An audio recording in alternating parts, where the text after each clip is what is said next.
আপনারা গালি দিলেও আমার ভালো লাগে, বুঝছেন? কারণ কিছু কিছু মানুষরা আছে শুধু শুধু কারণ ছাড়া গালি দেয়, তো চিন্তা করি এদের মাথায় মনে কোনো প্রবলেম আছে, না হলে আমাকে গালি কেন দিচ্ছে? কারণ আমি তো কাউকে গালি দেই না। এতগুলা খান কি আছে, এতগুলা খান কি আছে, কারণ আমি তো কাউকে গালি দেই না। আল্লাহ গো আল্লাহ, কি মিথ্যা কথা বলে! তোর উপর আল্লাহর গজব পড়ুক, তোর যৌবন নষ্ট হয়ে যাক, তোর উপর ঠাটা পড়ুক, শয়তান! যা বসে যত গালি দিতে পারেন গালি দিবেন। গালিতে আসলে আমার কিছু যায় আসে না, বুঝছেন? কারণ আপনার মুখ আছে, আপনি গালি দিবেন, কাকে দিবেন, কিভাবে দিবেন, সেটা তো আপনার ব্যক্তিগত ব্যাপার, সেটা নিয়ে আমি রাগ বলাতে পারি না।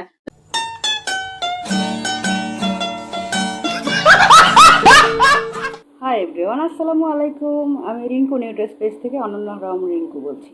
তো একজন আমাকে কমেন্ট করেছেন যে তুই কি নোয়াখাইলা, তুই কি বরিশালটা, তুই কি সিলেটটা, তোর বাড়ি কোনায়। আর বাড়ি কোনায় ইয়া নামনে জানি লাভ কি?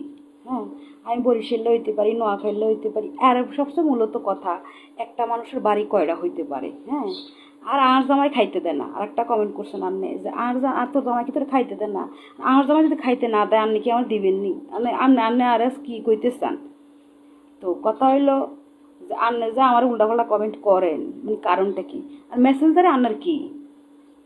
আপনারা সুখে রাখবেন, ভালো রাখবেন, যাই করবেন করবেন, কিন্তু ইয়ান তো বালা না, বুঝছেন? এত বালা না। আর কিন্তু এত বালা মানুষ একদম হওয়া পছন্দ, বুঝছেন নি? তা আর আরি সিলেটও না, নোয়াখালীও না, কুমিল্লাও না, আর আরি হয়েছে মারি নিচ্ছে, বুঝছেন নি?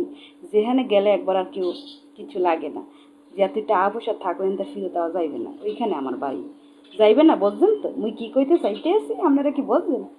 কথা হইলো, একজন বলল তুই কি ইংলিশ কইতে পারিস না?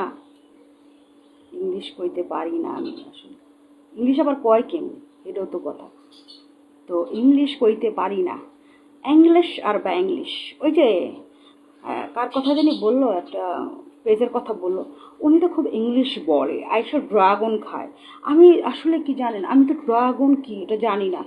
লাইফের মধ্যে আইসা ড্রাগন ফ্রুট খেতে হবে, তারপরে ভালো ভালো জিনিস খেতে হবে, চকলেট খেতে হবে, দেখতে হবে যে আমি জমিদার না। আসলে ভাই আমিও ফকিন্নি, আমার জামাইয়েরও বাড়িঘর নাই, আমারও নাই, বুঝছে না? বাড়িঘর দেখি হবে, কয়দিন পর তো মরেই যাব, ঠিক আছে? আর আমি এমনিতে শখের বিষয়ে ভিডিও করি, ঠিক আছে? আমার ভালো লাগে, আমার ছোটোবেলার থেকে আমি ভিডিও করব, আমার নিজের একটা কিছু থাকবে এই জন্য, বুঝছেন? আর আপনি বলেন না যে আসলে কি মাহস কোনো কিছু মাখি না, ঠিক আছে? আর আমি অনেক কিছু মেখে আমার চেহারাটা খারাপ করে ফেলেছিলাম মাঝখানে, মানে কাস্টমারকে ভালো রাখার জন্য আমি খারাপ হয়ে গেছি। আর একজনে লিখছেন, কি লিখছেন এটা একটা দেইলি, আর একজনে লিখছেন বুঝা বেডি এত ডং করো কিল্লাই।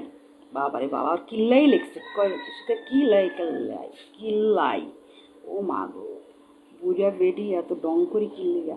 আমি যে বুড়ি হয়ে গেছি তা আমি নিজে বুঝি না, আমি যে বুড়ি হয়ে গেছি, আপনারা আর বুড়ি দেখান করতে গা। ওরে বাবারে বাবা, আমি যে বুড়ি হয়েছি আমি নিজে তো জানি না, আপনারা তো আমার সঙ্গে সব জানিয়ে লাইছেন। যাই হোক, আমার চ্যানেলে কমেন্ট করবেন, লাইক করবেন, সাবস্ক্রাইব করবেন। আর আমি মূর্খ মানুষ, যেহেতু অনেক কিছু বুঝতে পারি না, তাহলে আপনারা তো আমাকে বুঝিয়ে দিবেন যে অনন্যা আপু এইভাবে লিখবেন। এই তোমার নাম অনন্যা কেন হয়েছে? অনন্যা রেখেছে তাই অনন্যা হয়েছে, বুঝলে সোনা ময়না আপু? তোমার নামটাও তো কেমন জানি, আমি পড়লামই না, নামটা নিলামই না পেজের, ঠিক আছে? তো ভালো থাকবে, সুস্থ।